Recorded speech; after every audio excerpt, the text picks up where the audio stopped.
जन हैं, पिता, पुत्र और पवित्र आत्मा। और ये तीनों बराबर हैं, तीनों बराबर हैं। तीनों की प्रकृति भी एक है। तीनों की ना कभी शुरुआत हुई ना अंत हुआ है। इनका स्वरूप शाश्वत है। वे सदा सर्वदा एक साथ उपस्थित रहते हैं, जैसा कि रिवेलेशन प्रकाशना ग्रंथ अध्याय 22 पद संख्या 13 कहता है, अल्फा और ओमेगा मैं हूं। ये तीनों शुरू और अंत ही हैं। इनका व्यक्तित्व अलग अलग है, इनके काम भी अलग अलग हैं। फिर भी ये तीन नहीं, एक ईश्वर हैं। किसी एक की उपस्थिति में तीनों उपस्थित रहते हैं। यह कलीसिया के विश्वास का बड़ा पवित्र रहस्य है, जिसके आधार पर हम प्रत्येक ख्रिस्ती को महान एवं सर्वोच्च ईश्वर की प्रेरणा और कृपा मिलती है।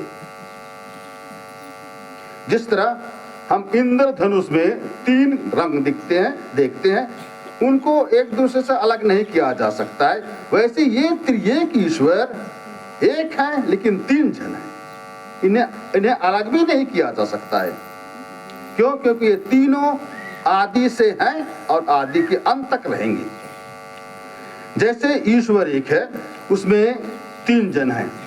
यह हमारे समझ के बाहर की बात है और यही ईश्वर को रहस्यमय बनाती है, जिसको हम बड़े आदर और प्यार के साथ, आश्चर्य और अभिमान के साथ विश्वास करते हैं। बाइबल में भिन्न भिन्न जगहों पर पवित्र तृत्व का झलक मिलती है। विभिन्न जगहों पर कुछ महत्वपूर्ण पदों पर हम आइए मनन करें। उत्पत्ति ग्रंथ अध्याय 1 पद संख्या 26, जहाँ ईश्वर कहता है, हम मनुष्य को अपने प्रतिरूप बनाएं, वह हमारे सदृश हो। प्रिय माता पिता और भाइयों बहनों, यहाँ ईश्वर अपने को बहुवचन में संबोधित कर रहे हैं। हम मनुष्य को अपने समान बनाएं। हम अर्थात पिता, पुत्र और पवित्र आत्मा। लूका जैसे सुसमाचार अध्याय 1 पद संख्या 26-37 में दूत का प्रणाम। दूत माता मरिया से कहता है, प्रणाम प्रभु की कृपा पात्री, प्रभु आपके साथ है। और कहता है, मरियम डरिए नहीं, आपको ईश्वर की कृपा प्राप्त है। आप पुत्र प्रसव करेंगी और उसका नाम यीशु रखेंगी। गैब्रियल दूत के संदेश में तीन जन का जिक्र है। दूत मरियम से कहता है कि उस पर पिता ईश्वर की कृपा है, पवित्र आत्मा आएगा और पुत्र यीशु को जन्म देगी। ऐसे ही मत्ती रचित सुसमाचार अध्याय 3 पद संख्या 16 और 17 में यीशु के बपतिस्मा के समय हम देखते हैं, पिता ईश्वर कहता है, यह मेरा प्रिय पुत्र है, मैं इसमें अत्यंत प्रसन्न हूं। और तब पवित्र आत्मा उतरता है और यीशु बपतिस्मा प्राप्त करता है। ऐसे ही मत्ती रचित सुसमाचार अध्याय 28 पद संख्या 19 में प्रभु यीशु अपने शिष्यों को प्रेषित करते हुए कहते हैं, तुम संसार के कोनों कोन में जाओ और पिता, पुत्र और पवित्र आत्मा के नाम में बपतिस्मा दो। फिर यूहन्ना रचित सुसमाचार अध्याय 14 पद संख्या 16-17 में कहते हैं, यीशु कहते, मैं पिता से प्रार्थना करूंगा और तुम्हें एक दूसरा सहायक प्रदान करेगा जो सदा तुम्हारे साथ रहेगा, और वह सत्य का आत्मा है। यहाँ यीशु पिता से प्रार्थना करने की बात कर रहे हैं और दूसरा सहायक भेजने की बात कर रहे हैं, वो है पवित्र आत्मा। वैसे ही संत पौलुस कुरिन्थियों के नाम संत पौलुस के पत्र में आज हमने सुना कि पौलुस कुरिन्थ वासियों को आशीर्वाद देते हुए कहते हैं, प्रभु ईसा मसीह का अनुग्रह, ईश्वर का प्रेम और पवित्र आत्मा की सहभागिता आप सबको प्राप्त हो। इससे हम हर रोज मिस्सा के प्रारंभ में सुनते हैं कि पिता, पुत्र और पवित्र आत्मा की सहभागिता हमारे साथ है। कुरिन्थियों के नाम दूसरा पत्र अध्याय 13 पद संख्या 13 में। प्रिय माता पिता और भाइयों बहनों, इन सभी वचनों में ईश्वर में तीन जन, पिता, पुत्र और पवित्र आत्मा के होने का संकेत है। अगर हम संक्षेप में कहें तो पवित्र तीर्थवा को तीन तरह से समझा जा सकता है। पहला उसका नाम, दूसरा उनका काम और तीसरा उनका संबंध। उनका नाम, उनका काम और उनका संबंध से हम समझ सकते हैं। पिता ईश्वर सृष्टि करता है। पिता ईश्वर सृष्टि करता है जिसने जल, थल, नभ सबको बनाया और जल में विचरने वाले सभी प्राणियों को, थल में विचरने वाले सभी प्राणियों को, जीव जंतुओं को, नभ में उड़ने वाले सभी प्राणियों को, जीव जंतुओं को उसी ने बनाया है। और किससे? पिता, पुत्र, पवित्र आत्मा के नाम में इसी ने बनाया, ईश्वर ने बनाया। पुत्र ईश्वर हमारा तारणहार है, हमारा मुक्तिदाता है, जो हमें बचाता है, हमारी ख्याल करता है, हमारे साथ रहता है, वो पुत्र ईश्वर है। फिर पवित्र आत्मा वह हमें नवीन करता है, हमें शुद्धिकरण द्वारा पवित्र बनाता है। प्रिय माता पिता और भाइयों बहनों, इनके बीच के संबंध प्रेम का संबंध है, जो जितना से जितना और गहरा से गहरा इनकी और एकता हो सके उतना ही उनमें सर्वोच्चता की आती है, उत्तमता आती है।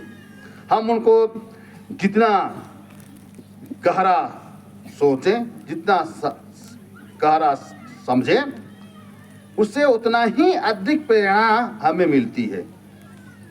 अगर हम ईश्वर पर विश्वास करते हैं तो हम भी ईश्वरीय जीवन में अपने को अनुभव करेंगे, क्योंकि यही ईश्वर की इच्छा है कि हम पिता, पुत्र और पवित्र आत्मा के नाम पर अपना कार्य करें।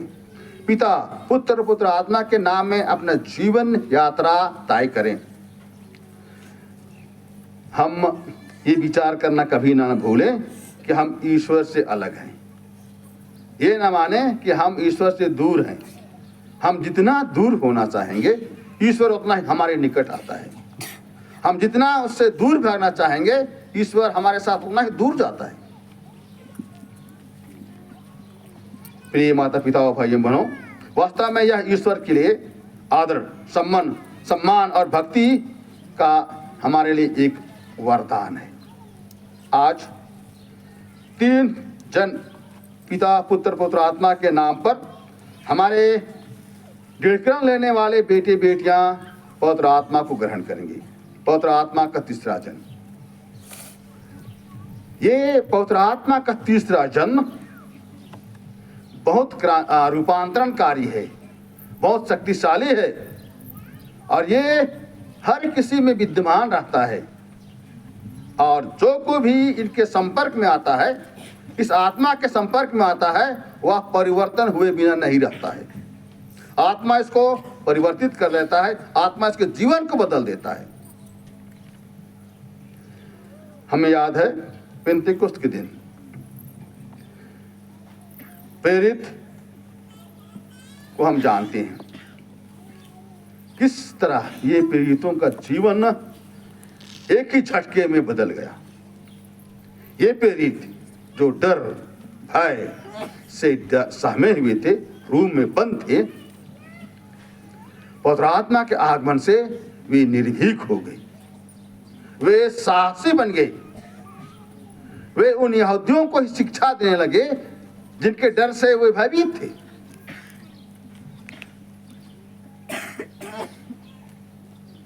हम जानते हैं कि ये संत पेतरुस को जो प्रेरितों में प्रथम स्थान रखते हैं और हमेशा प्रायः वे यीशु के सवालों का जवाब देने में पहला ही होता था। और जब यीशु कहते हैं तुम में से एक मुझे पकड़वा देगा, मनुष्यों के हवाला मैं कर दिया जाऊंगा, लोग हमें मार डालेंगे और तुम सब तितर बितर होकर भाग जाओगे। पेतरुस क्या कहता है? प्रभु मैं मर जाऊंगा फिर आपके साथ और नहीं छोड़ूंगा, आपके साथ रहूंगा। और हम जानते हैं कि कैसे पेतरुस क्षण भर में बदल गया। जैसे यीशु को प्रताड़ना हुई, उसकी सतावट शुरू हुई, सबके सब चुपके से भागे, सबके सब चुपके से भागे। पेतरुस साहस करके पीछे से देख रहा था कि क्या क्या हो रहा है। उसी बीच में एक नौकरानी आती है, बोलती है कि ये भी तुझसे के साथ था। पेतरुस क्या कहता है? मैं तुझको जानता भी नहीं हूं, जानता भी नहीं हूं। किसके बारे में बात कर रही हो? वही पेतरुस जो यीशु के साथ जीने मरने की कसम खाया था, कहां है उसका वादा, कहां है उसका कसम?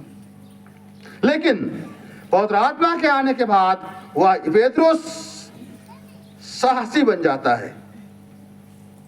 जैसे पवित्र आत्मा का आगमन होता है, वह यहूदियों के अधिकारियों को भी बताते हैं कि उनको मारने और उनको क्रूस पर चढ़ाने का जिम्मा तुम लोग ने ही किया है,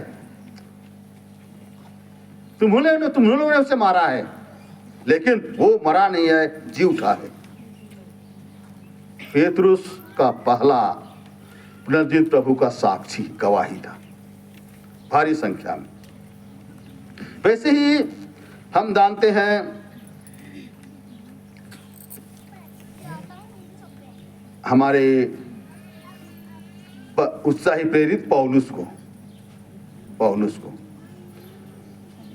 वो ईसाई पंथ का घोर विरोधी था।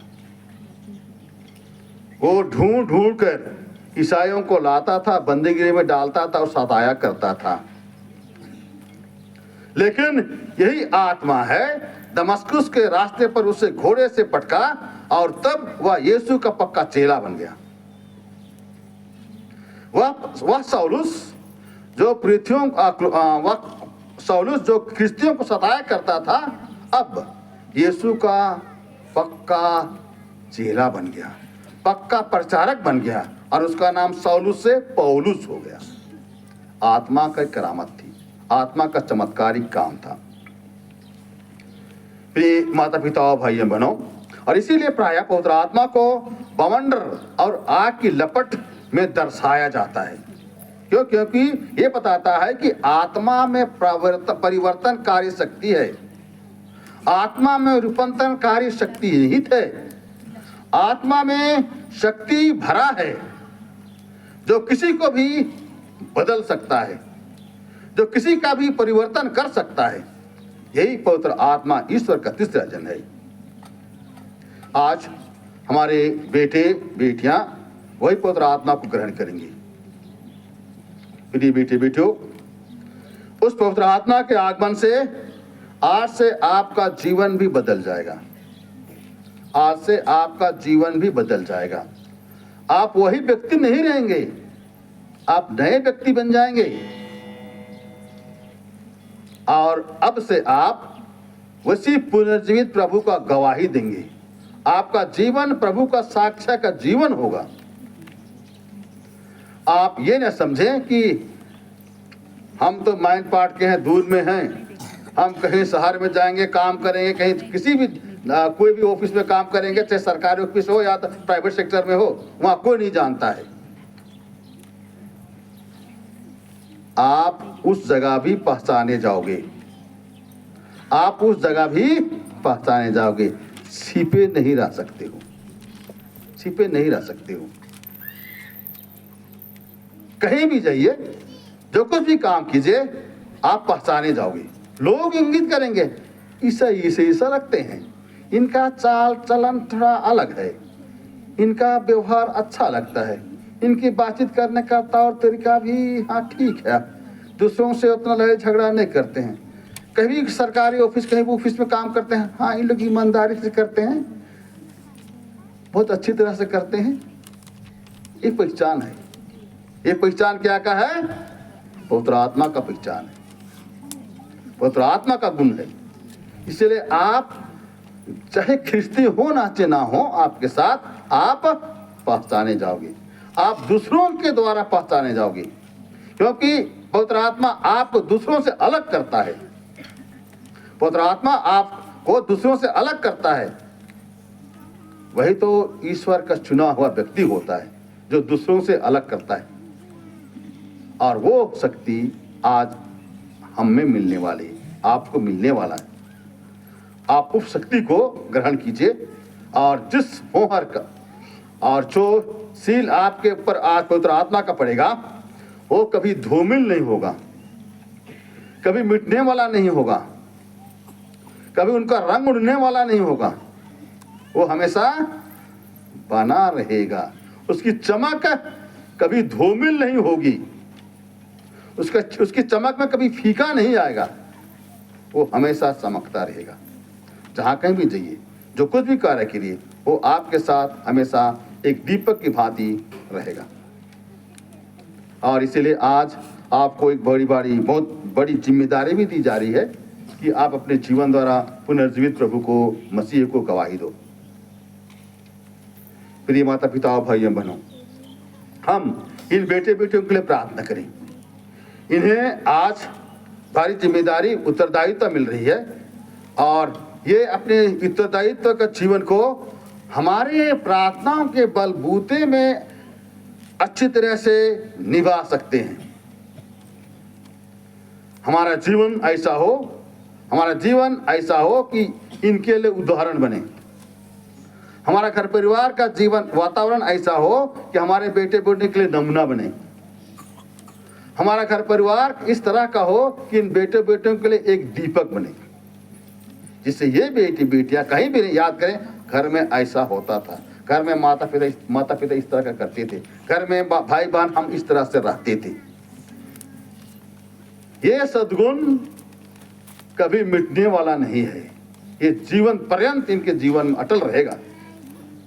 और इसीलिए आइए हम अब से अपने परिवार में भी एक अच्छे ख्रिस्तीय जीवन जीने का प्रयत्न करें, और इनके लिए एक नमूना बने, इनके लिए एक उदाहरण बने, इनके लिए हम एक ज्योति बने, जिसको देख देख कर हमारे बेटी बेटियां अपने जीवन को, भावी जीवन को सफल और सुंदर बना सकें। क्रूस का चिन्ह पिता और पुत्र पवित्र आत्मा के नाम।